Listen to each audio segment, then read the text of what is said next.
ప్రార్థన చేసుకుందామండి.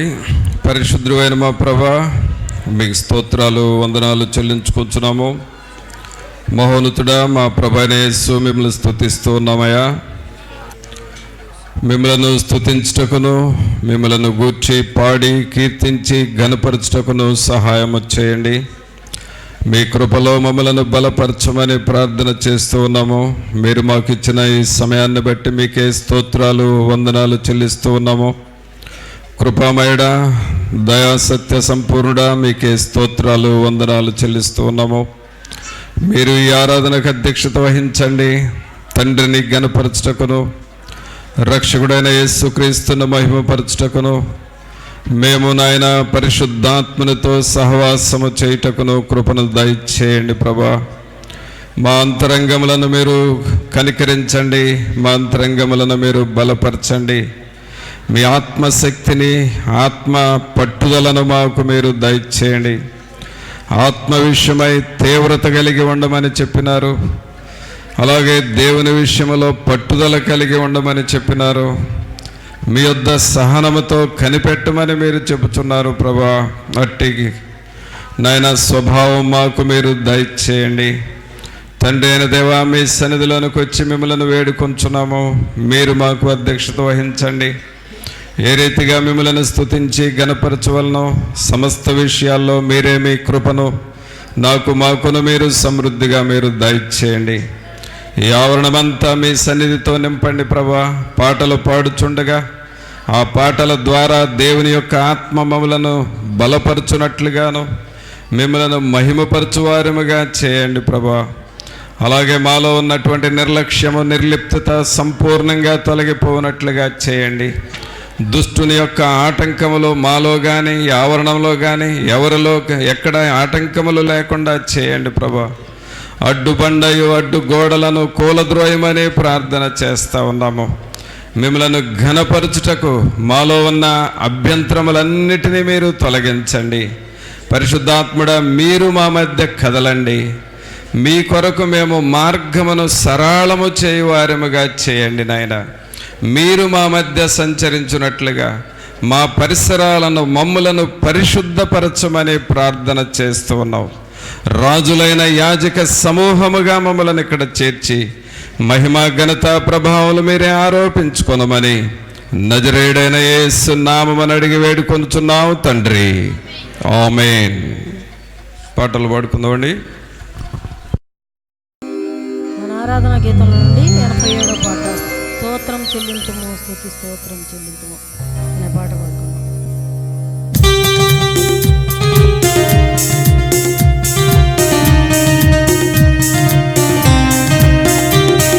స్తోత్రం చెల్లింతుము, స్తుతి స్తోత్రం చెల్లింతుము,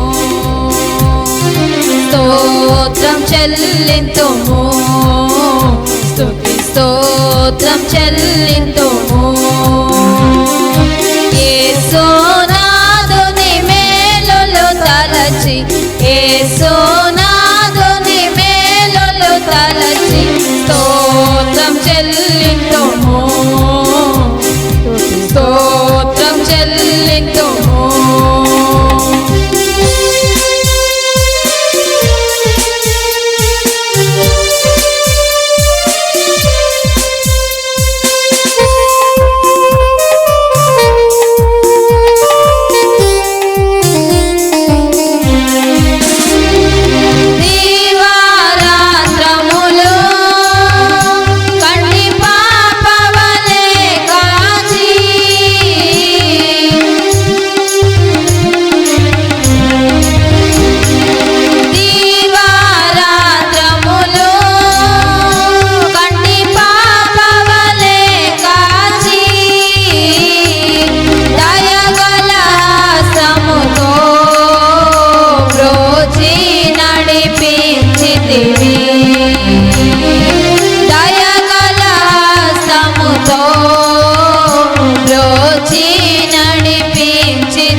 చెల్లింతుము స్తుతి స్తోత్రం చెల్లింతుము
స్తోత్రం చెల్లింతుము స్తుతి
స్తోత్రం చెల్లింతుము స్తోత్రం చెల్లింతుము యేసునాథుని మేలులు తలచి యేసునాథుని మేలులు తలచి స్తోత్రం చెల్లింతుము స్తుతి స్తోత్రం చెల్లింతుము దేవుని జీవాత్మ నా మీదికి రమ్ము అని పరిశుద్ధాత్మ నింపుదల కొరకు మనం అడుగుదాం. దేవుని జీవాత్మ మీదికి రమ్ము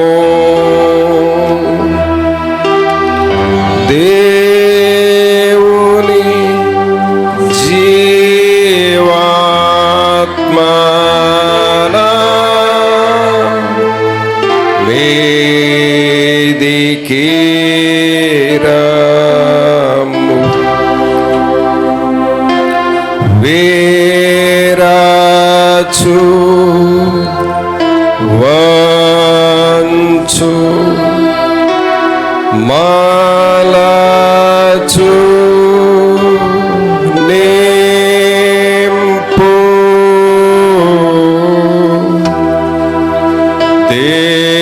దేవుని జీవాత్మ మీదికి రమ్ము.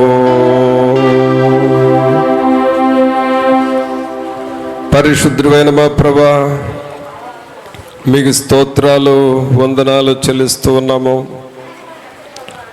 మహోన్నతుడా మా ప్రభువైన యేసు, మిమ్మల్ని స్తుతిస్తూ ఉన్నాము.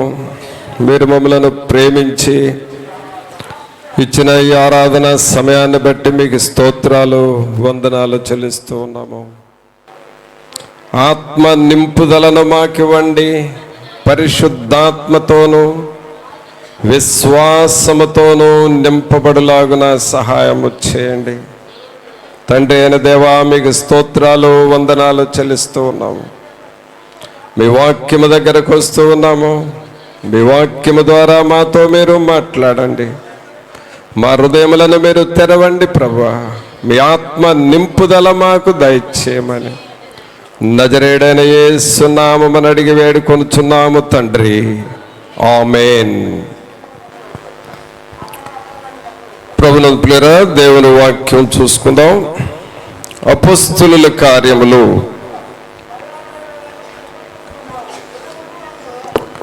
17వ అధ్యాయము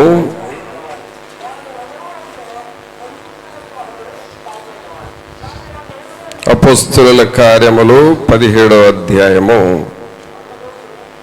26, 27 రెండు వచనాలు కలిసి ఉన్నాయి, చదువుదాం.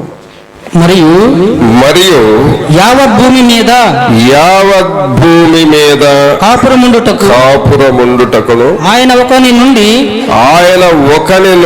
ప్రతి జాతి మనుషులను సృష్టించి వారు ఒకవేళ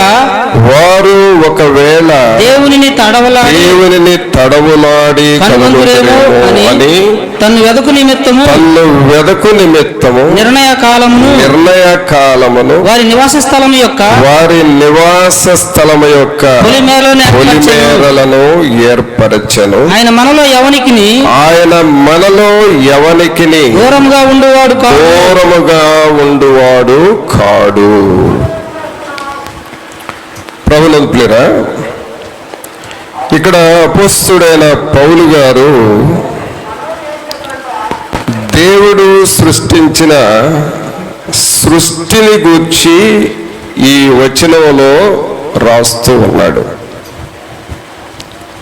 సహజంగా సృష్టిని గూర్చి ఆదికాండము 1వ అధ్యాయంలో ఉంటుంది. అదే విషయాన్ని ఈ 26, 27 వచనాల్లో పౌలు గారు ప్రస్తావిస్తూ ఉన్నాడు. ఏమనంటున్నాడంటే, యావత్ భూమి మీద కాపురముండుటకును. దేవుడు భూమిని సృష్టించాడు. భూమి అనగానే రకరకాల నేలలు. మన ప్రాంతాల్లో నల్లరేగడి నేల ఉన్నది, కొన్ని ప్రాంతాల్లో ఎర్ర నేల ఉన్నది, ఇసుక నేల ఉన్నది, పేట భూములు ఉన్నాయి, గడ్డి మైదానాలు ఉన్నాయి, ఎడారులు ఉన్నాయి, అడవులు అరణ్యాలు ఉన్నాయి. ఇవన్నీ కూడా దేవుడు సృష్టించిన ప్రాంతాలే. అయితే ఈ సృష్టి పైన మానవుడు లేకపోతే సృష్టికి అందము లేదు అసలు.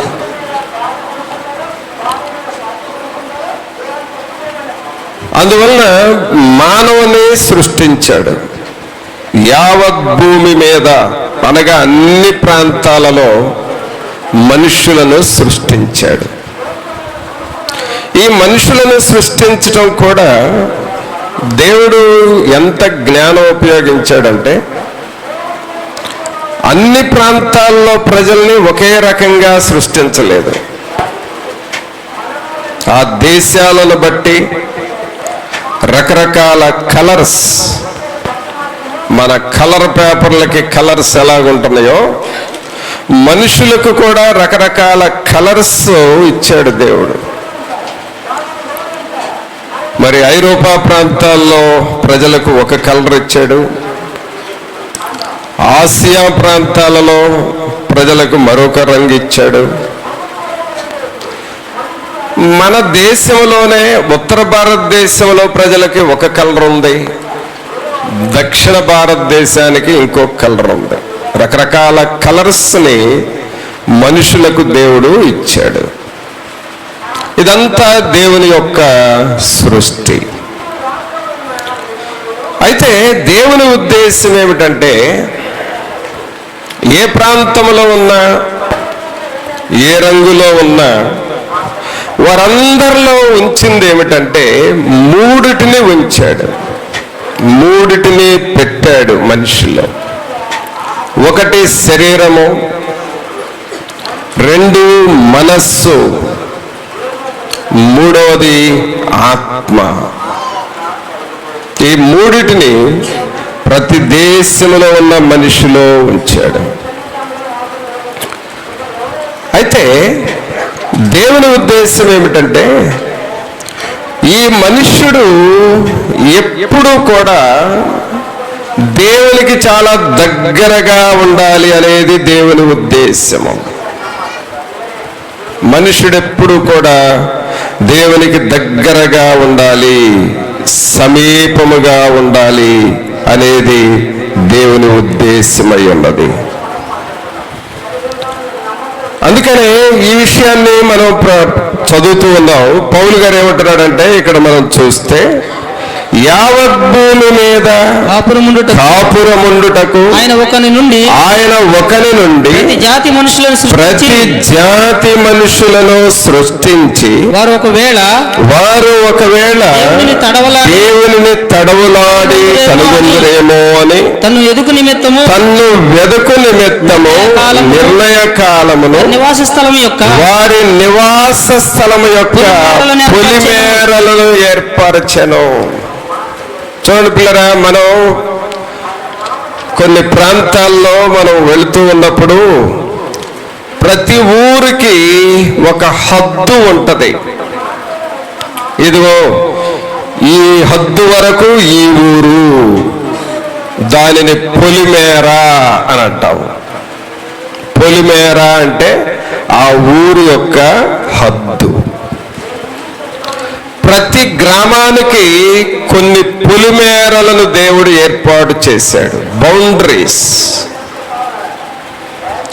అలాగే కొన్ని జిల్లాలకు కూడా పొలిమేరలను ఏర్పాటు చేయటం జరిగింది. ప్రతి రాష్ట్రానికి, ప్రతి దేశానికి ఇది ఈ దేశం యొక్క సరిహద్దు, బౌండరీస్ ఉంటున్నాయి. ఈ పొలిమేర అనేది మనుషులు సృష్టించింది కాదండి, దేవుడే సృష్టించాడు. దేవుడే పొలిమేర అని పేరు పెట్టాడు. అయితే ఈ పొలిమేరలను సృష్టించిన తరువాత అక్కడ ఏమనుందంటే ఆయన మనలో ఎవనికి దూరముగా ఉండువాడు కాడు. మనం చూసాం, మనలో ఆయన ఎవరికి దూరముగా ఉండువాడు కాదు. ఆయన మనకు ఎల్లప్పుడూ దగ్గరగా ఉంటూ ఉన్నాడు.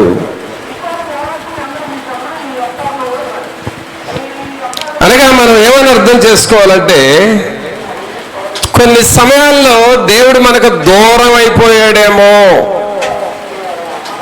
దేవుడు మనకు దూరముగా ఉన్నాడేమో అని అనుకుంటాం. దేవుడు మనకు ఎప్పుడు కూడా దూరముగా ఉండువాడు కాదు, ఆయన సమీపముగా ఉండే దేవుడు. ఆయన ఎల్లప్పుడూ మనకు దగ్గరగా ఉంటూ ఉన్న దేవుడు అండి. ఆ విషయాన్ని మనం గ్రహించుకోవాలి. అదే ఇక్కడ పౌలు గారు రాస్తా ఉన్నాడు, ఆయన మనలో ఎవరికి దూరముగా ఉండువాడు కాడు.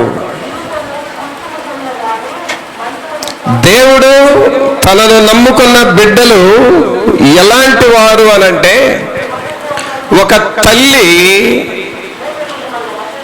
పాలిచ్చి పెంచుతున్న బిడ్డకు ఎంత దగ్గరగా ఉంటుందో దేవుడు కూడా మనకు అంత దగ్గరగా ఉంటాడు. సహజంగా ఒక తల్లి బిడ్డకు మరి జన్మనిచ్చిన తర్వాత, అంటే డెలివరీ అయిన తర్వాత, ఆ బిడ్డ పాలు త్రాగే అంత కాలము తల్లి ఎప్పుడు కూడా అవైలబుల్గా ఉంటుంది. ఆ బిడ్డను చూసుకుంటా ఉంటుంది. ఇప్పుడు ఏడిస్తే అప్పుడు పాలిస్తుంది. ఆ బిడ్డ ఆలన పాలన, సరైనటువంటి జాగ్రత్తలు తీసుకుంటా ఉంటది. ఆ చిన్న బిడ్డను తల్లి మరి అనుకూలముగా దగ్గరగా ఉంటూ ఆ బిడ్డను గమనించుకుంటా ఉంటది. ఇది తల్లి బిడ్డల సంబంధం. దీనినే ఇంకేమంటామంటే, ఒక చిన్న బిడ్డ తల్లి గర్భములో ఉన్నప్పుడు తల్లి తినే ప్రతి ఆహార పదార్థము అది చిన్న బిడ్డలోనికి వెళ్ళటానికి ఒక పేగు ఉంటా ఉంది. దీనినే బొడ్డు అని అంటారు, పేగు బంధము. అనగా ఆ బిడ్డ గర్భములో ఉన్నప్పుడు తల్లిలో ఉన్న రక్తము, తల్లిలో ఉన్న ఆహారము ఆ చిన్న బిడ్డలోనికి ఆ పేగు బంధము ద్వారా వెళతా ఉంటా ఉన్నాయి. అది తల్లి బిడ్డల సంబంధము. ప్రభువులారా, మనము దేవుని సన్నిధిలో ఉన్నామనంటే దేవుడు మనకెప్పుడు కూడా దూరముగా ఉండేవాడు కాదు. ఆయన మనకు సమీపముగా ఉండేవాడు.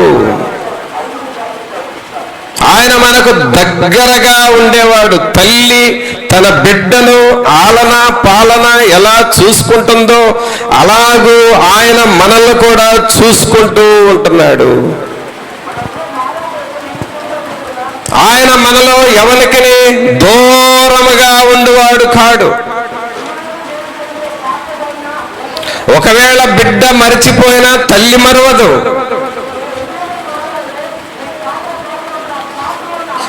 ఒకవేళ బిడ్డ పాలు త్రాగకపోతే ఏమిటా ఇంకా త్రాగలేదు అని చెప్పి తల్లి ప్రేమతో ఎదురు చూస్తూ ఉంటది. దేవుని స్వభావం కూడా అలాంటిదే. ఒక తల్లి బిడ్డలు ఎంత దగ్గరగా ఉంటారో మనము కూడా దేవునికి అలాగూ దగ్గర అవుతూ ఉన్నాము. ఈ సంబంధాన్ని మనం జ్ఞాపకం చేసుకోవాలి.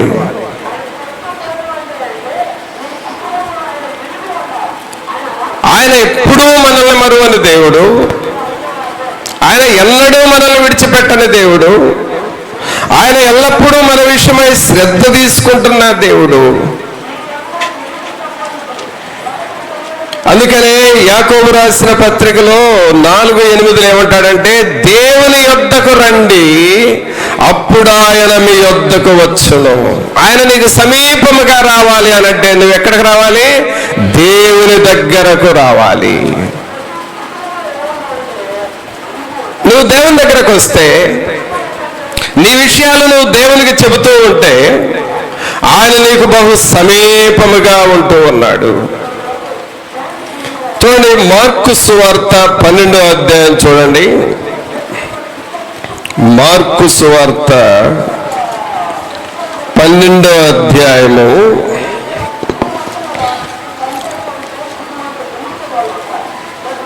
34వ వచనంలో మనం చూస్తే, అతడు వివేకంగా ఉత్తరం ఇచ్చినని. ఇక్కడ మనం జరిగిన సందర్భం ఏమిటి అనంటే, యేసు ప్రభువు దగ్గరకు ఒక శాస్త్రి వచ్చాడు. ఎవరండి ఆయన? శాస్త్రి. ఆ ప్రభువు జీవించిన రోజుల్లో ఇలాగ చాలా రకరకాల ప్రజలు ఉన్నారు. కొంతమందిని శాస్త్రులు అంటారు, కొంతమందిని సుంకరులు అంటారు, కొంతమంది ఏమో పరిసయ్యులు, కొంతమంది సమరయులు, గలిలయులు, యూదులు, రకరకాల పేర్లతో వారు పిలువబడ్డారు. సహజంగా శాస్త్రి అనగానే కొంచెం గ్రంథాలు బాగా చదివే మనుషులు శాస్త్రులు. ఒక దినాన ఒక శాస్త్రి యేసు ప్రభు దగ్గరికి వచ్చి ఏమని అడుగుతున్నాడంటే, యేసు ప్రభువా, నీవు మరి చాలా ఆజ్ఞలు చెబుతూ ఉన్నావు, మరి నీవు చెప్పిన ఆజ్ఞలలో ప్రధానమైన ఆజ్ఞ ఏమిటి, ముఖ్యమైన ఆజ్ఞ ఏమిటి అని అడిగాడు. అడిగితే ప్రభు అన్నాడు, 29వ వచనంలో చూస్తే, ఓ ఇశ్రాయేలు వినుము, మన దేవుడైన ప్రభువు అద్వితీయ ప్రభువు. నీవు నీ పూర్ణ హృదయముతోను, నీ పూర్ణాత్మతోను, నీ పూర్ణ వివేకముతోను, నీ పూర్ణ బలముతోను నీ దేవుడైన ప్రభువును ప్రేమింపవలనన్నది ప్రధానమైన ఆజ్ఞ. చూసారా, ఆజ్ఞలన్నిటిలో కంటే ప్రధానమైన ఆజ్ఞ ఏమిటని శాస్త్రి యేసు ప్రభువుని అడిగితే, నీ దేవుణ్ణి పూర్ణ హృదయముతో, పూర్ణ మనస్సుతో, పూర్ణ బలముతో నువ్వు దేవుణ్ణి ప్రేమించు అన్నాడు. ఇది ప్రధానమైన ఆజ్ఞ. రెండవ మాట ఏమన్నాడంటే, నిన్ను వలె నీ పొరుగువానిని కూడా ప్రేమించు. ఈ రెండు ఆజ్ఞలను నువ్వు పాటిస్తే నీవు దేవుని బిడ్డవుగా మారతావు అన్నాడు.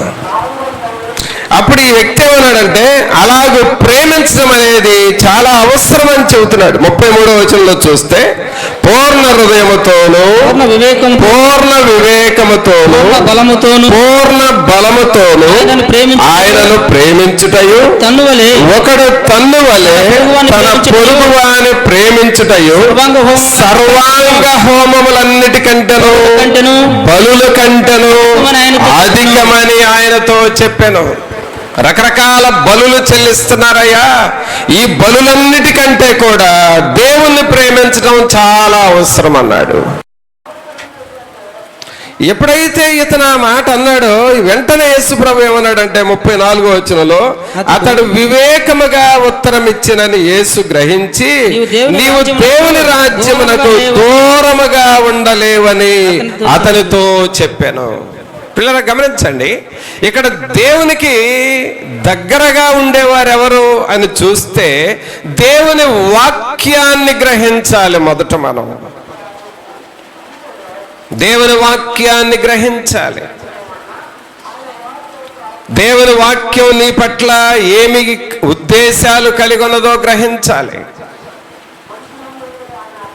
కొంతమందికి వాక్యం ఎందుకు చెబుతున్నామో అర్థం కాదు, కొంతమందికి ప్రార్థన ఎందుకు చేస్తున్నామో అర్థం కాదు, కొంతమంది విషయమై ప్రత్యేకంగా పేర్లు పెట్టి భారంగా ఎందుకు ప్రార్థన చేస్తున్నామో తెలియదు. ఎందుకంటే వారు గ్రహించుకోరు. ప్రత్యేకమైన మీటింగ్స్ ఎందుకు పెడుతున్నాం తెలియదు. సెమీ క్రిస్మస్లు ఎందుకు పెడతాం తెలియదు. గ్రహించుకోరు కొంతమంది, వాటి విలువ తెలియదు. పిల్లగా, దేవునికి నువ్వు దగ్గర అవుతున్నావు అనే దానికి గుర్తేమిటంటే, దేవుని వాక్యాన్ని నువ్వు గ్రహించాలి. దేవుని వాక్యాన్ని మనం గ్రహించుకోవాలి. ఈ వాక్యం ఎందుకంటే నా రక్షణ కొరకు చెబుతున్నారు అనేది నీకు అర్థం కావాలి. ఈ వాక్యం ఎందుకు ప్రకటిస్తున్నావు అని అంటే, నీ కుటుంబము వాక్యము ద్వారా కట్టబడాలి అనేది నీకు అర్థం కావాలి. దేవుని వాక్యము ప్రత్యేకముగా మీటింగ్స్ పెట్టి ఎందుకు చెబుతున్నారు అని అంటే, నీవు ఎక్కడ పడిపోయావో మరలా వాక్యము ద్వారా నీవు లేపబడాలి అనే ఉద్దేశంతో చెబుతున్నాము, అది నీకు అర్థం కావాలి.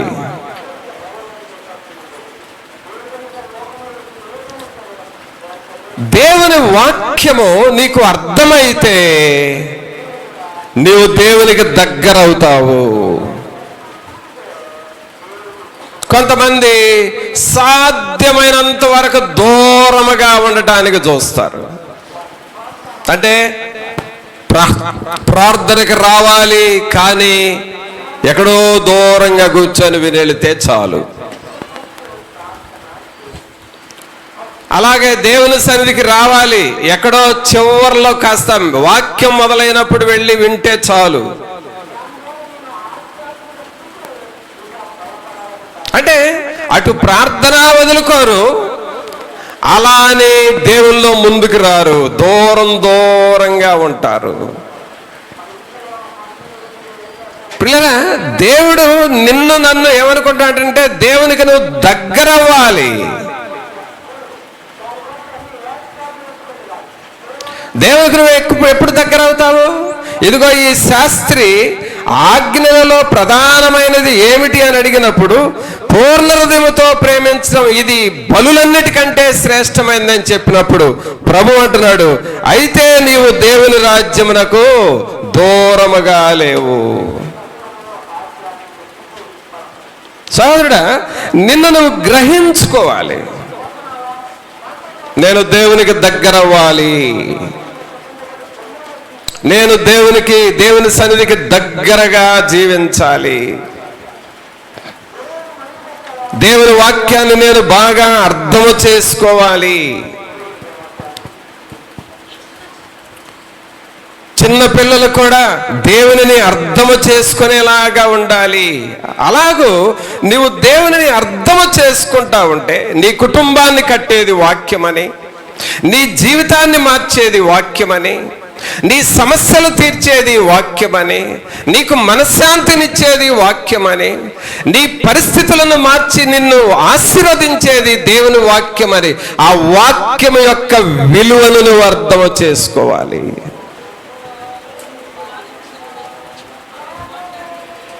దేవుని వాక్యము విలువను అర్థం చేసుకోవాలి.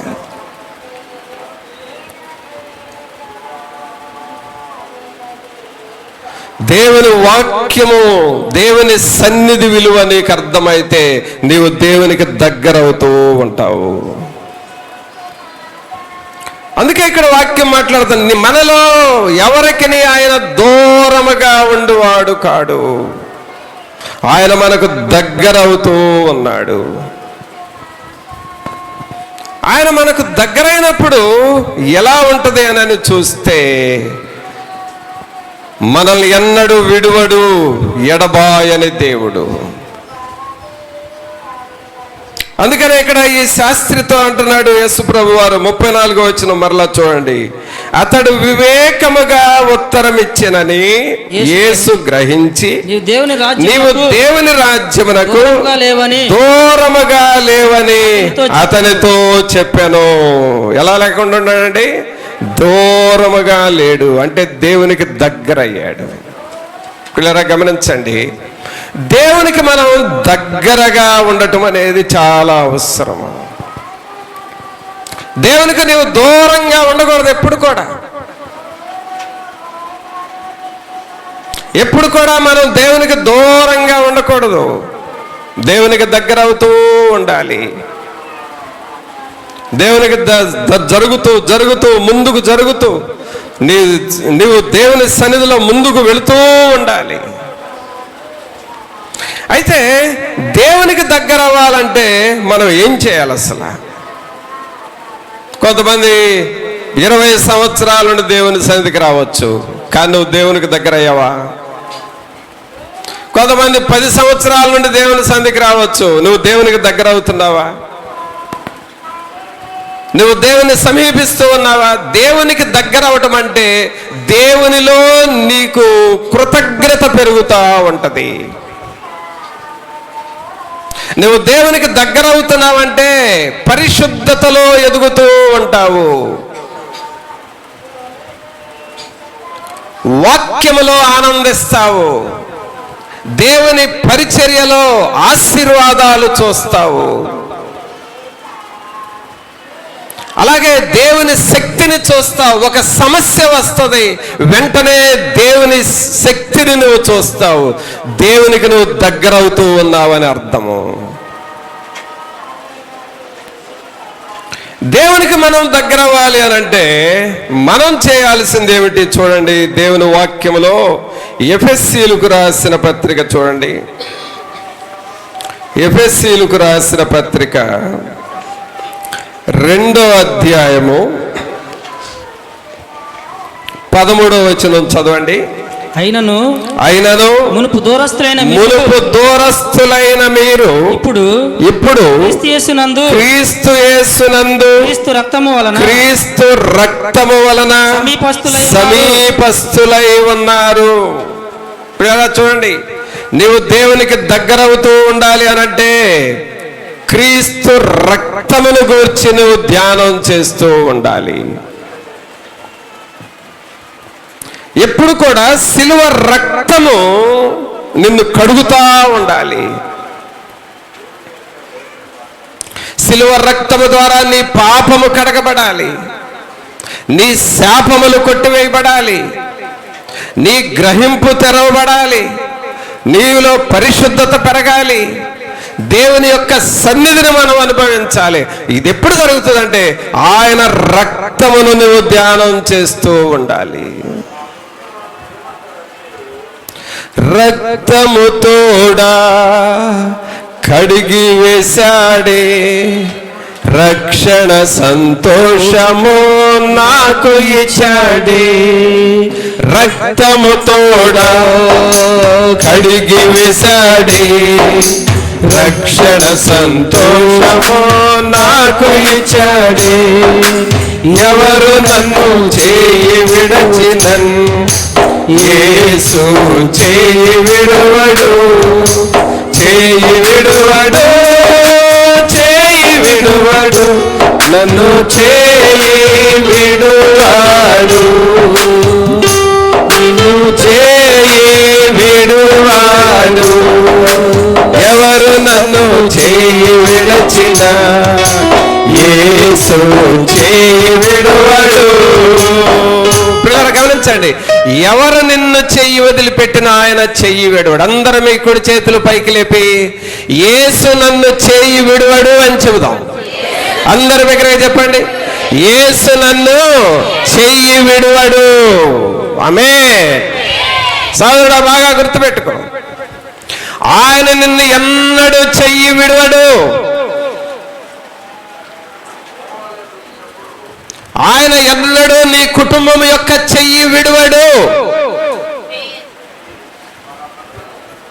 ఆయన ఎన్నడూ నువ్వు శోధనలో ఉన్నప్పుడు నీ చెయ్యి విడువడు.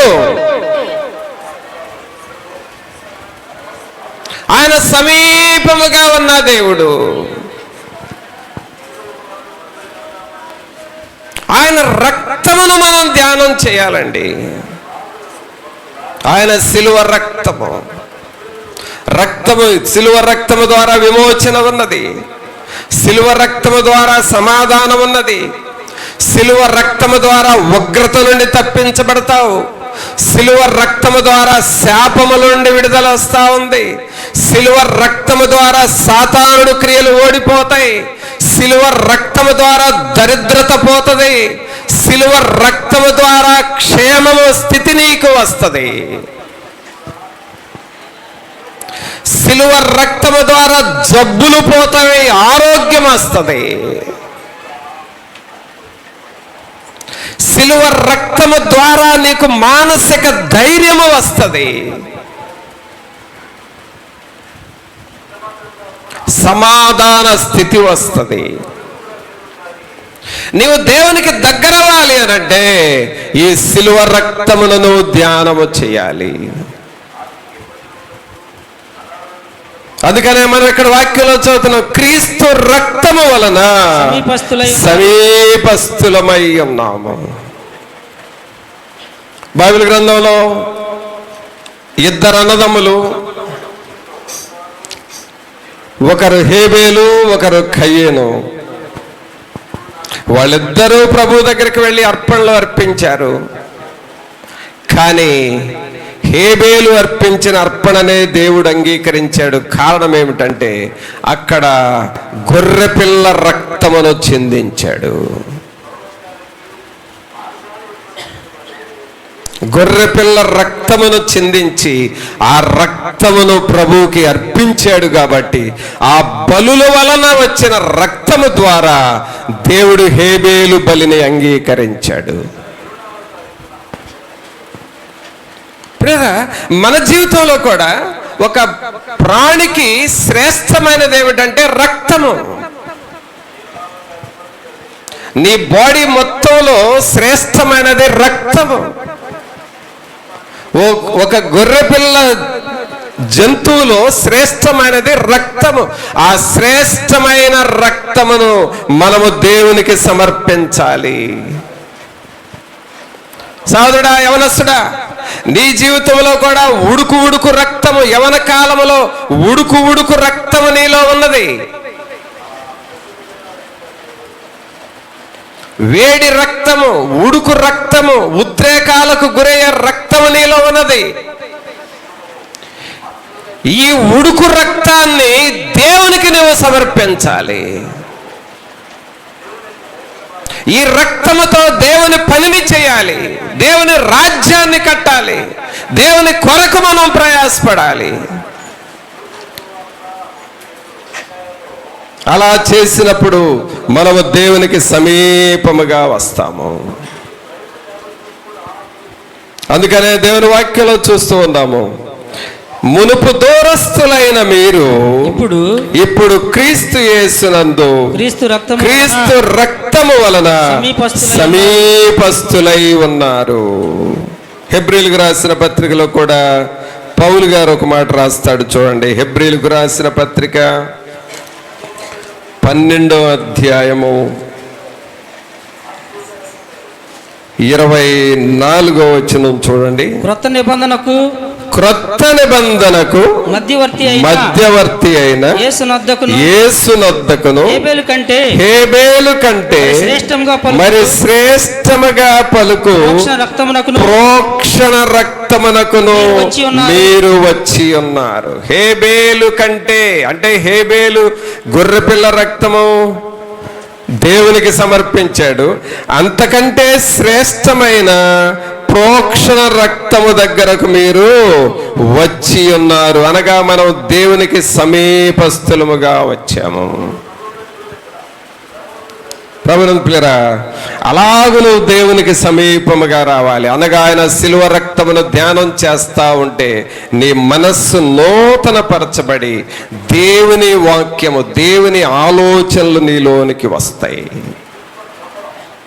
దేవుని ఆలోచనలు నీలోనికి వస్తూ ఉంటాయి. అలాగూ ఆయన రక్తము వలన మనము సమీపస్థులము కావాలి. ఇంకా దేవునికి నువ్వు సమీపముగా రావాలంటే మనం ఏం చేయాలో చూద్దాం. దేవుని వాక్యంలో ద్వితీయోపదేశకాండం చూడండి. ద్వితీయోపదేశకాండము 4వ అధ్యాయము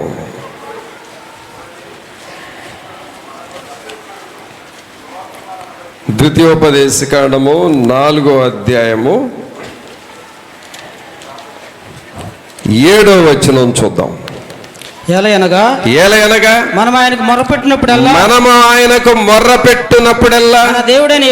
మన దేవుడైన యెహోవా మనకు సమీపముగా ఉన్నట్టు ఏ గొప్ప జనమునకు ఏ దేవుడు సమీపముగా ఉన్నాడు. పిల్లరా, దేవుడు నీకు దగ్గర అవ్వాలంటే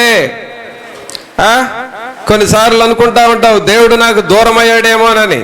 దేవుడు నీకు దూరం అవ్వడం కాదు, దేవుడు నీకు దగ్గర అవుతూ ఉంటాడు. ఆయన నీకు దగ్గర అవ్వాలి అని అంటే 7వ వచనంలో చూస్తున్నాం, మనము ఆయనకు మొర్రపెట్టినప్పుడల్లా, అనగా ఆయనకు మొర్రపెట్టాలి. దేవునికి మొర్రపెడతా ఉండాలి. దేవునిని నువ్వు ఆరాధన చేస్తూ ఉండాలి. ఈ మొర్ర పెట్టడమే ప్రార్థన చేయటం. ఈ ప్రార్థన చేయటమే దేవునిని ఆరాధన చేయటం, దేవునిని మరి స్తుతించటము. అలాగ నువ్వు దేవుని స్తుతిస్తూ ఆరాధన చేస్తా ఉన్నప్పుడు దేవుని సన్నిధి నీకు దగ్గరగా ఉంటది. అబ్రహాము అలాగూ దేవునిని ఆరాధన చేస్తా వచ్చాడండి. దేవునిని ఆరాధన చేసినప్పుడు దేవుని సన్నిధి ఆయనకు దగ్గరగా వచ్చింది. ఆయనకు మొర్రపెట్టాలి. ప్రతి దినము నీ జీవితంలో దేవునికి మొర్రపెట్టే సమయం కొంత ఉండాలి. ప్రార్థన చేస్తా ఉన్నప్పుడు, ఆయనను ఆరాధన చేస్తా ఉన్నప్పుడు ఆయన సన్నిధి నీ మీదకు వస్తూ ఉంటుంది. ఒకవేళ నువ్వు ప్రార్థన చేయగానే దేవుని ఆత్మ నిన్ను తాకినట్లుగా అనిపించకపోయినా, ప్రార్థన చేస్తూ ఉంటే, పాటలు పాడుతూ ఉంటే, చప్పట్లు కొడతా ఉంటే, దేవుని సన్నిధిలో నువ్వు లీనమయ్యే కొలది దేవుని ఆత్మలోనికి నువ్వు ఆయన వశ్యంలోనికి వెళ్ళిపోతావు. దేవునిని అలాగూ స్తుతిస్తూ ఉంటావు. బెన్హిన్ గారు అనే ఒక మంచి దైవజనుడు ఇప్పటికీ ప్రపంచంలో గొప్ప సేవ చేస్తున్నాడు. ఆయన ఏం చెబుతాడంటే, నీవు దేవునితో ఐక్యమయ్యే వరకు నువ్వు దేవుని సన్నిధిలో ఆరాధన చెయ్యి అని అంటాడు. దేవునితో ఐక్యమయ్యే వరకు అంటే స్తుతిస్తూ, పాటలు పాడుతూ, చప్పట్లు కొడుతూ, ప్రార్థన చేస్తూ, వాక్యాన్ని ధ్యానం చేస్తూ కొన్ని గంటలు నువ్వు ప్రభువులో గడుపు, స్తుతిస్తూ ఉండు, ఆయనకు కృతజ్ఞతాస్తుతులు చెల్లించు, వాక్యాన్ని ధ్యానం చేయి, కన్నీటితో ప్రార్థన చేయి, నీకు చేసిన మేళ్ళన్నిటినీ తలంచుకొని ప్రభువుకి కృతజ్ఞతాస్తుతులు చెల్లించు. అలాగూ చేయగా చేయగా చేయగా దేవునితో నువ్వు టచ్ అవుతావు, అనగా దేవునితో ఐక్యపరచబడతావు. ప్రభువుతో నువ్వు ఐక్యపరచబడ్డప్పుడు నీవు దేవునికి దగ్గరైపోతావు. అలాగూ ప్రార్థన చేయాలి పిల్లరా. జేసీ బెవింగ్టన్ అనే దైవజనుడు కూడా అలాగూ ప్రార్థన చేసేవాడు. మనలో చాలా చాలా పోరాటాలు ఉన్నాయి. మన మనస్సులో మానసికంగా చాలా చాలా పోరాటాలు ఉంటాయి. కానీ ఈ పోరాటాలను జయించటానికి కొంచెం ప్రార్థన చేసి ఆమెనంటున్నావు, ముగిస్తున్నావు. ఇక ఈ పెద్ద పోరాటాలన్నీ జయించాలి అని అంటే కొన్ని గంటలను మోకరించి ప్రార్థన చేయాలి. ఏదో 10 నిమిషాలు, అరగంట ప్రార్థన చాలదు. కొన్ని గంటలను దేవుని సన్నిధిలో కనిపెట్టి ప్రార్థన చేస్తూ ఉండాలి. జేసీ బెవింగ్టన్ అనే దైవజనుడు ఆయన ప్రార్థన విజయములు అనే పుస్తకం ఉంది, మీకు ఎక్కడైనా దొరికితే చదువుకోండి. ఎన్ని గొప్ప మేలులు, ఎన్ని గొప్ప కార్యాలు సాధించాడు ఆయన. మోకాళ్ళ మీద ఎక్కువగా ప్రార్థనలో ఉండేవాడు. ఆయన ప్రార్థన చేస్తే గంటలు కాదు, రోజులు రోజులు ప్రార్థన చేసేవాడు. దివారాత్రులు ప్రార్థన చేసేవాడు. ఎల్లప్పుడూ ప్రార్థనలో ఉండేవాడు. 2 రోజులు, 3 రోజులు, 4 రోజులు అలాగూ ప్రార్థన చేస్తూ ఉండేవాడు. అలాగే దేవునిని ఆరాధన చేసినప్పుడు, దేవునిని స్తుతించినప్పుడు మనము దేవునికి చాలా దగ్గర అవుతామండి.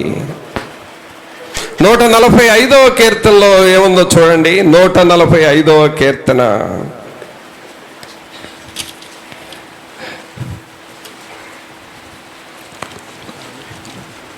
145వ కీర్తన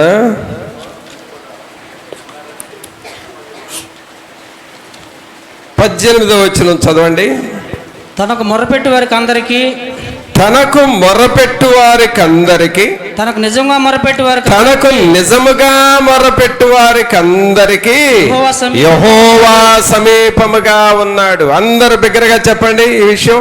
తనకు మొరపెట్టు వారికందరికి, తనకు నిజముగా మొరపెట్టు వారికందరికి యెహోవా సమీపముగా ఉన్నాడు.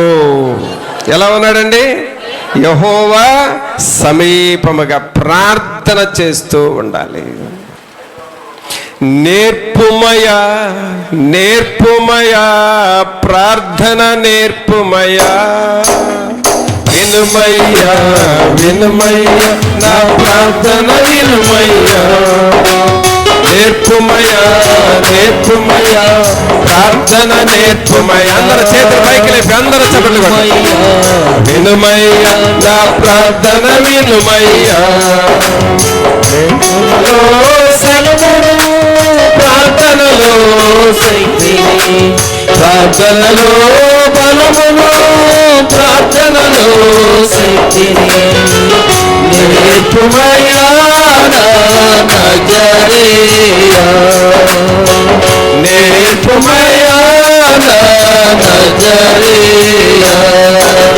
నేర్పుమయ్యా నేర్పుమయ్యా, ప్రార్థన నేర్పుమయ్యా, వినుమయ్యా వినుమయ్యా, నా ప్రార్థన వినుమయ్యా.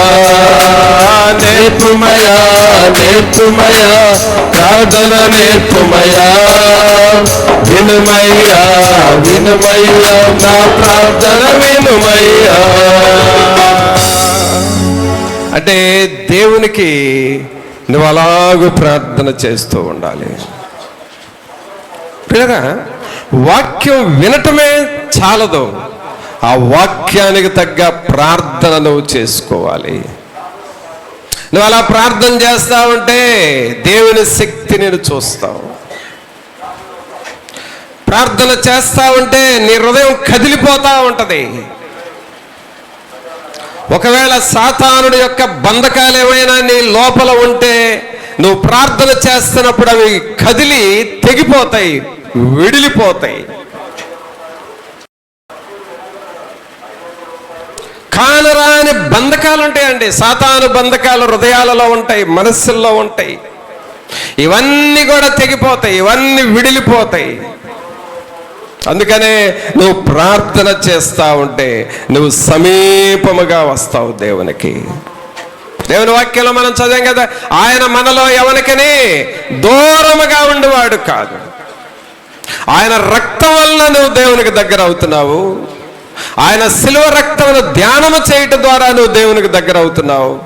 రెండవదిగా నువ్వు ప్రార్థన చేయటము ద్వారా, దేవునికి బలులు చెల్లించటము ద్వారా నువ్వు దేవునికి దగ్గర అవుతావు.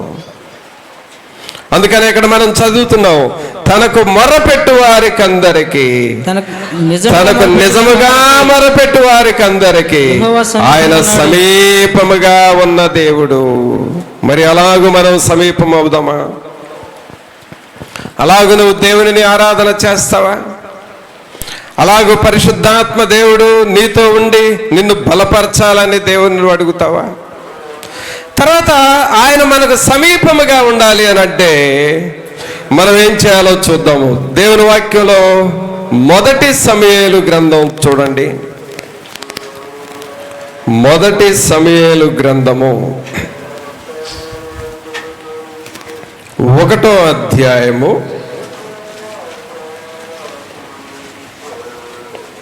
1 సమూయేలు గ్రంథము 1వ అధ్యాయము 10వ వచనం చదువుదాం. బహు దుఃఖాక్రాంతురాలై వచ్చి యెహోవా సన్నిధిని ప్రార్థన చేయుచు బహుగా ఏడ్చుచు సైన్యములకు అధిపతియగు యెహోవా, నీ సేవకురాలనైన నాకు కలిగి ఉన్న శ్రమను చూచి నీ సేవకురాలనైన నన్ను మరువక జ్ఞాపకము చేసుకొని నీ సేవకురాలనైన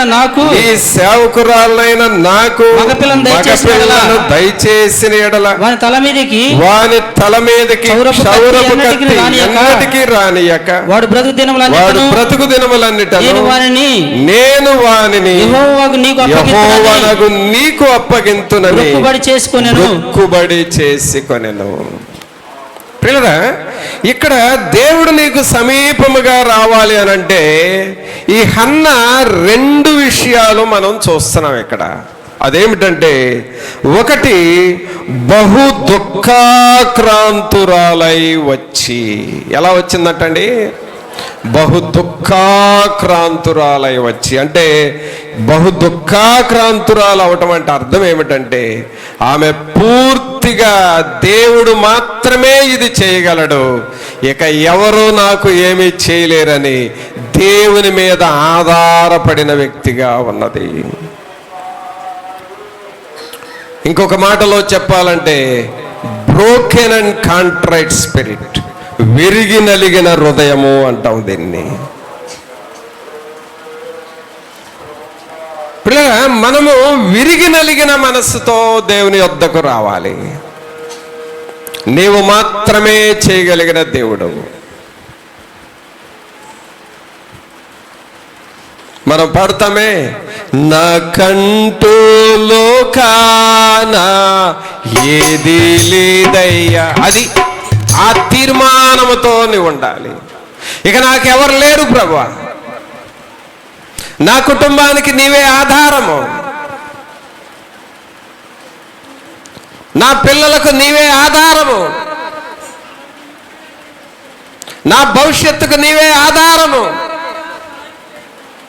నేను పరలోకానికి రావాలి అనంటే నువ్వొక్కడవే నాకు దిక్కు. నాకంటూ ఎవరూ లేరయ్యా, నాకంటూ లోకాన ఏదీ లేదయ్యా. ఒకవేళ ఉందంటే నీవిచ్చినదే ప్రభువా. నాకంటూ లోకాన ఏదీ లేదయ్యా. ఒకవేళ ఉందంటే నీవిచ్చినదే ప్రభువా. నీదే నీదే జగమంతా నీదే, నీదే నీదే జగమంతా నీదే. పిల్లరా, ఈ హన్న అలాంటి మనసుతో దేవుని దగ్గరికి వచ్చిందండి. ఆమె కొన్ని సూటిపోటు మాటలు పడింది, మానసిక ఇబ్బందులు పడింది, మానసిక క్షోభను అనుభవించింది, కృంగిపోయింది. ఏం చేయాలో అర్థం కాలేదు. ఇక ఏమి చేసినా నాకు ఏ పని కాదు, నేను దేవుని సన్నిధికి వెళతాను, నా దేవుని సన్నిధిలో పడి నేను మొరపెడతాను, నా దేవుని దగ్గర నేను ప్రార్థన చేస్తానని ఒక తీర్మానంతో హన్నా దేవుని మందిరంలోకి వచ్చింది. బహు దుఃఖాక్రాంతురాలై, అనగా తన మనస్సు కృంగిపోయింది. తనకు ఆశలంటూ ఏమీ లేవిక.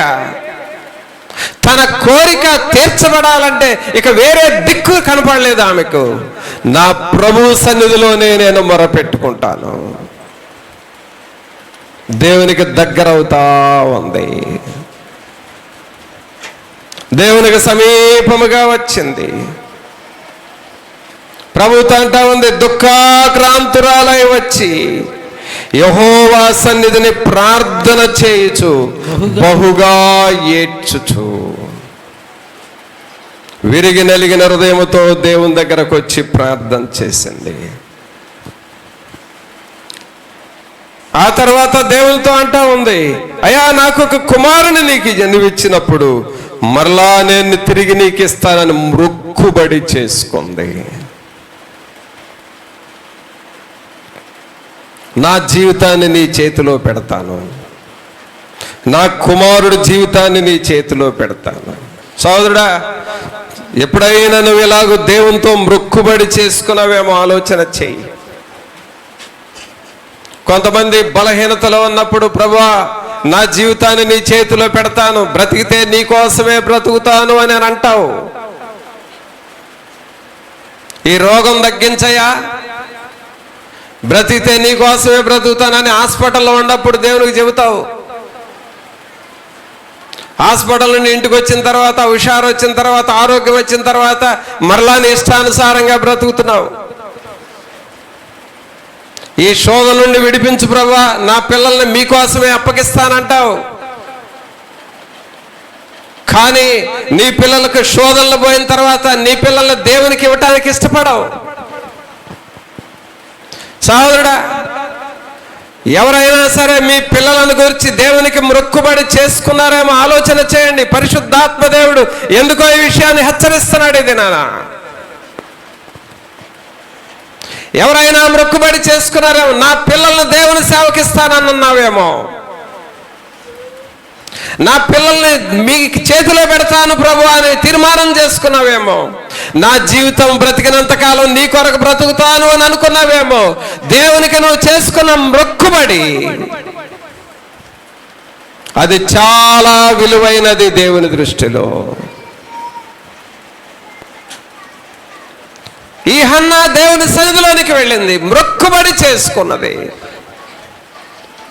మా అమ్మాయికి ఈ రోగం తగ్గించు, నేను నిన్ను నమ్ముకుంటానని చెప్పేవేమో.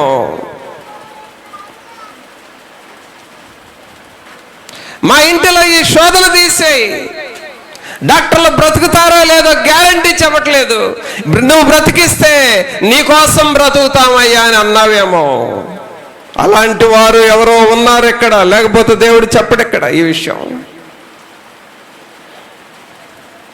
చాలుడా, నువ్వు చేసుకున్న మొక్కుబడిని నువ్వు చెల్లిస్తున్నావా దేవునికి? విరిగి నలిగిన హృదయంతో దేవుని దగ్గరకు వస్తున్నావా? ఎప్పుడైతే నువ్వు అలాగూ విరిగి నలిగిన హృదయంతో దేవునికి మొక్కుబడి చేసుకుంటూ దేవుని దగ్గరకు వస్తున్నావు, ఆయనకు నీవు సమీపముగా వస్తున్నావు. ఆయన నీకు దూరం ఉండువాడు కాదు, ఆయన నీకు దగ్గరవుతూ ఉన్నాడు. దేవుని ఆత్మ నీకు నాకు దగ్గరవుతా ఉన్నాడు.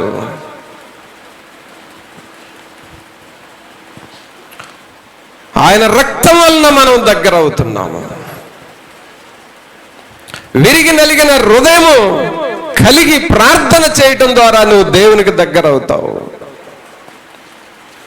దేవునిని ఆరాధన చేయటం ద్వారా నువ్వు దగ్గర అవుతూ ఉన్నావు. దేవునికి నీ బలులు చెల్లించడం ద్వారా దేవునికి నువ్వు దగ్గర అవుతున్నావు. అందుకనే మొదటి వాక్యంలో మనం చూస్తూ ఉన్నాం, ఆయన మనలో ఎవనికి దూరముగా ఉండువాడు కాడు. ఆయన దగ్గరగా ఉండాలని, తల్లి బిడ్డలు ఎలాగూ దగ్గరగా ఉండాలని తల్లి కోరుకుంటుందో అలాగూ నీకు నాకు దేవుడు దగ్గరగా ఉండి మనలను దర్శించాలని దేవుని యొక్క ఉద్దేశము. మరి అలాగూ దేవునికి నువ్వు దగ్గర అవుతావా? చివరిగా యెహోషువ గ్రంథం చూడండి, 1వ అధ్యాయము 6వ వచనం చదవండి. నిన్ను విడువను నిన్ను ఎడబాయను నిబ్బరము కలిగి ధైర్యముగా ఉండుము. ఇదండి దేవుడు మనకిస్తున్న వాగ్దానం. ఆయన మనలో ఎవరికి దూరంగా ఉండువాడు కాదు. నిన్ను విడువను, నిన్ను ఎడబాయను నిబ్బరము కలిగి ధైర్యముగా ఉండుము. సోదరుడా, సహోదరి, ఆయన నీకు దగ్గరవుతూ ఉన్నాడు. ఆయన నిన్ను నడిపిస్తూ ఉన్నాడు. ఆయన నీకు సహాయము చేస్తూ ఉన్నాడు. మరి ఆయనకు నువ్వు దగ్గర అవుతావా? ప్రతిదినము ఆయన సన్నిధిలో ఆయన స్తుతిస్తూ ఆరాధన చేస్తూ నిజముగా మొరపెడుతూ దుఃఖాక్రాంతురాలై హన్నా మొరపెట్టినట్లుగా మొరపెట్టి దేవునికి నువ్వు దగ్గరయ్యి జయము చూస్తావా? ఆయన నిన్ను విడువడు, ఎడబాయడు. ధైర్యము కలిగి నిబ్బరముగా ఉండము. ప్రార్థన చేసుకుందాం. ఒక్క నిమిషం ప్రభు సన్నిధిలో మనల్ని మనం తగ్గించుకొని ప్రభు సన్నిధిలో ప్రార్థన చేద్దాం. మోకరించిన మనము ప్రభు సన్నిధిలో మన చేతులెత్తి దేవుని సన్నిధిలో, ప్రభా మీరు దగ్గర అవుతూ ఉన్న దేవుడు, ప్రభా మీకు స్తోత్రాలు, మీకు వందనాలు నాయన. మాకు సమీపముగా ఉన్న దేవుడు ప్రభా, మిమ్మల్ని స్తుతిస్తూ ఉన్నాను అని ప్రార్థన చేస్తావా? సహోదరుడా, సహోదరి, యవనస్తులు ఉండాలా, ప్రతి ఒక్కరూ ప్రార్థన చేసుకుందాం. నీ హృదయం అంతటితో దేవుని సన్నిధిలో మొరపెట్టు. నేను నీకు దగ్గరగా రావాలి ప్రభా, దూరముగా ఉండకూడదు. మీకు సమీపముగా నేను రావాలి ప్రభా, మీ కృపలో బలపరచండి. ఆయన రక్తము వలన మనం సమీపస్థులము కావాలని విన్నాము. అలాగే ఆయన వాక్యము ద్వారా ప్రార్థన చేయటం ద్వారా విరిగి నలిగిన హృదయము కలిగి దేవునికి మనం సమీపస్థలముగా రావాలని మనము దేవుని సన్నిధిలో మొరపెడుతున్నాం. అలాగే ఆయనను ఆరాధన చేయటము ద్వారా మనం సమీపస్థలం అవుతాము. మరి ప్రభా, మీకు మేము దగ్గర అవ్వాలి, ఎన్నడూ దూరము కాకూడదు నాయన. మీ చెంతలో, మీ కౌగిట్లో మేము జీవించాలని ప్రభువుని అడుగుతావా? ప్రార్థన చేద్దాం. పరిశుద్ధుడైన మా ప్రభువా, మీకు స్తోత్రాలు, వందనాలు చెల్లిస్తూ ఉన్నాము. మహోన్నతుడా మా ప్రభు అయిన యేసు, మిమ్మల్ని స్తుతిస్తూ ఉన్నామయ్యా. మాలో ఎవరము కూడా మీకు దూరము కావటం మీకు ఇష్టం లేదు. మేము సమీపస్థులముగా ఉండాలని దేవుని వాక్యాన్ని తెలుసుకొని వాక్యానుసారముగా జీవించాలని మీ ఉద్దేశమై ఉన్నది. అందుకు మీకు స్తోత్రాలు, వందనాలు చెల్లిస్తూ ఉన్నాము. మీ రక్తమును ధ్యానము చేయుట ద్వారా మేము మీకు సమీపస్థులం అవుతున్నాము. ఎల్లప్పుడూ ఆ శిలువ రక్త ధ్యానం మా హృదయాల్లో ఉంచండి ప్రభువా. మీ సన్నిధి, మీ శక్తిని మాకు దయచేయండి. ఈ ప్రియులను మీరు దర్శించండి, వీరాత్మలతో మీరు ఉండండి, మీరు మాట్లాడండి ప్రభువా. నాయనా, మాలో ఎవరము కూడా మీకు దూరము కాకూడదు, మీకు సమీపస్థులముగా మేము రావాలి ప్రభువా. కృపను చూపండి. మీ సన్నిధి, మీ ఆత్మ సహాయం ప్రతి ఒక్కరికి దయచేసి నాయనా, మేము మీకు దగ్గరవుతూ మీ నామమును స్తుతిస్తూ ఘనపరుస్తూ మీ రాజ్యమును కట్టుబిడ్డలుగా మేము మారాలి ప్రభువా. అట్టి కృపను ప్రతి ఒక్కరికి దయచేసి మీ సన్నిధి, మీ సమాధానముతో ప్రతి ఒక్కరిని నింపి నడిపించమని నజరేయుడైన యేసు నామమున అడిగి వేడుకొనుచున్నాము తండ్రి, ఆమేన్. మన తండ్రి అయిన దేవుని ప్రేమ, కుమారుని కృప, పరిశుద్ధాత్మ యొక్క సన్నిధి ఇప్పుడు నెలప్పుడు మనందరికీ తోడుగా ఉండి సహాయము చేసి నడిపించును గాక. ఆమేన్. మంచిది పిల్లరా, అందరికీ వందనాలు.